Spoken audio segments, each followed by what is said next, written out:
It's so nice to meet you. My name is Kirsten. I work with Generation Atomic, and would you like to introduce yourself? Yeah. First of all, it's so cool to meet Kirsten. I've been following Generation Atomic for so long, and like the content, the education, the open and honest discussions is so needed. I'm Miss America 2023, and I've been in this really unique position because I'm also a nuclear engineering student. I have 1 week left in my degree. Let's go. Yay! Almost done. But because of that, I really decided to spend a lot of my time while competing for the job of Miss America, advocating for nuclear. And when I became Miss America, I wanted to keep doing this. For me personally, I didn't know a lot about nuclear growing up, and when I got into this field on almost complete accident, I really learned what it has to offer. And in my mind, I was like, why isn't everybody screaming this from the rooftops? Like, why isn't everybody on board with this? So I decided to really use just sort of storytelling and in-person interactions to really start advocating for nuclear science overall. Yeah, and that has been abundantly helpful. That kind of brings me to all of my questions. I can only imagine that this year has been the most public year of your life. So what has it been like being in the public eye all the time? Oh yeah, wild. You know, I was just telling a story about how like Frenchmen, scary. I was in Paris last week, and like when I had to leave, they were like angry, and I'm like, oh, this is unexpected. But what's really wonderful about Miss America is it really is only 1 year of my life, right? Mm-hmm. It's something that it's not a forever type of thing, and it's a job that's not really meant to be more than a year either. So I'm really excited because even though this year I have had some unique opportunities where I'm more in a celebrity role, like I went to the Kentucky Derby, I was in the Macy's Thanksgiving Day Parade, you know, that sort of stuff. I actually saw you. Yeah. Oh, well, and that was so cool because it's bringing nuclear engineering into pop culture is the biggest thing, because I'm a firm believer that public perception sort of slowly fuels policy, and it slowly fuels kind of what is happening in society, obviously. It does. And pop culture plays a big role in that. You know, The Simpsons is a perfect example of all of these misconceptions and stereotypes surrounding nuclear overall, right? And if we start representing nuclear in a positive and accurate manner in pop culture, we'll start seeing that. So things like the Macy's Thanksgiving Day Parade are more of a celebrity role, but they still have an action at the end of the day. Yeah. However, back to the original question. So it's been a really incredible year, and I'm really thankful for it. It's a totally different platform, and literally overnight, like in one moment, your life changes essentially when you become Miss America.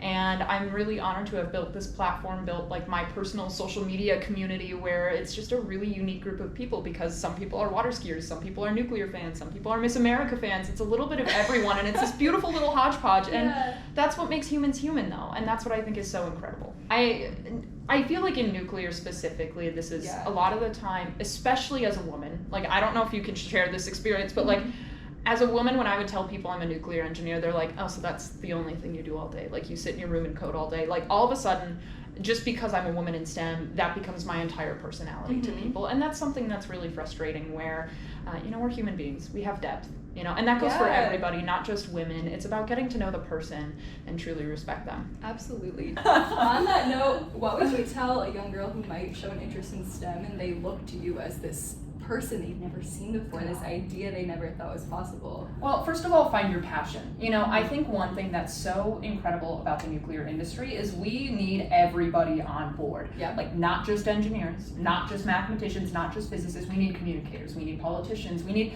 doctors, we need lawyers. Like we need everybody on board to make this work. And that's what's so unique and when I go into schools and work with young kids, it's something where I just help them find their passions. You know, what do they enjoy doing? What can they wake up and do every day for the next 40 years and love it? And then I give them a mission to serve, essentially, with the idea of nuclear, because there really is a place for everybody within nuclear. Yeah. And to any, you know, young woman out there listening, just believe in yourself, right? Like this is for you. The women before us, they removed boulders. Right now, like you and I, we're removing rocks. Hopefully our daughters only have to remove pebbles. And it's just kind of this long journey that it's not going to be easy, but you've got this. And there's a wonderful, wonderful community right here waiting to welcome you with open arms. As you know, this year at COP, several countries, kind of to change directions. This year at COP, several countries have signed a pledge to triple global nuclear capacity. Do you have any thoughts about that? I think it's super exciting. I am so stoked to see that, because I think a lot of what myself and a lot of other advocates have been asking for too is bold leadership, right?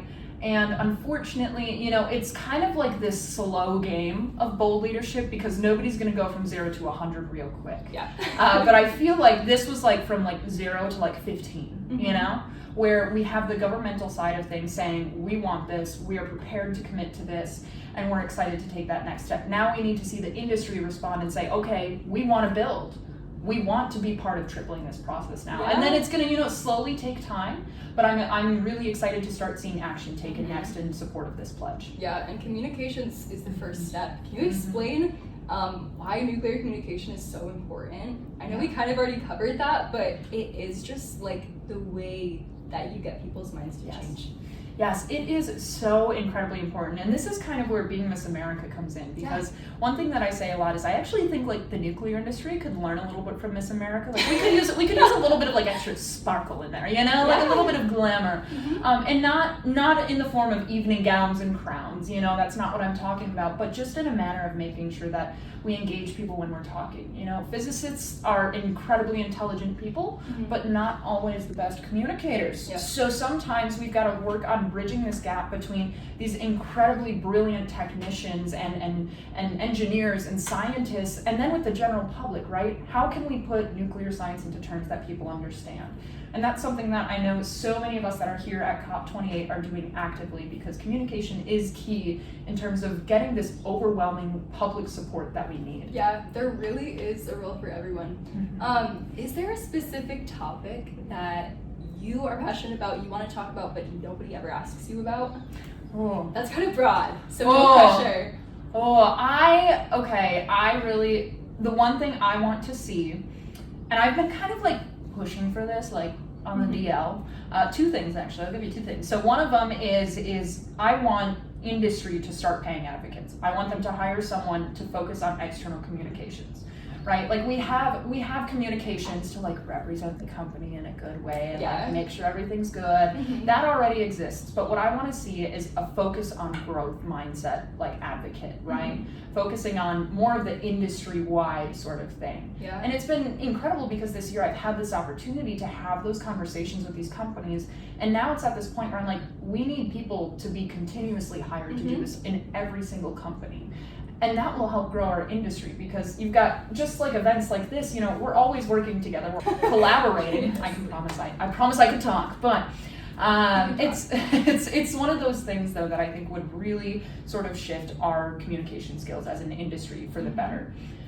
The second thing is I really want nuclear to push for it to be included in the curriculum in public education in America. And like that's a long-term goal of mine, to work with the Department of Education and make sure there's just like a 2-week unit, not nuclear physics, you know, not like physics, but just applications of nuclear science. What can it do for society, whether it's curing cancer, producing clean, reliable electricity, helping with agriculture, you know, all this awesome research, literally thermal propulsion rockets going on right now with nuclear science, like so many cool things that people just don't know about. And that's what will, like, I really think get kids' attention at a young age and make sure that they're thinking about it as they continue through their education. Yeah, as someone once told me in an interview, it's that Spider-Man aspect. It's literally so cool. Literally. Like, it's just plain cool. That's the only word for it.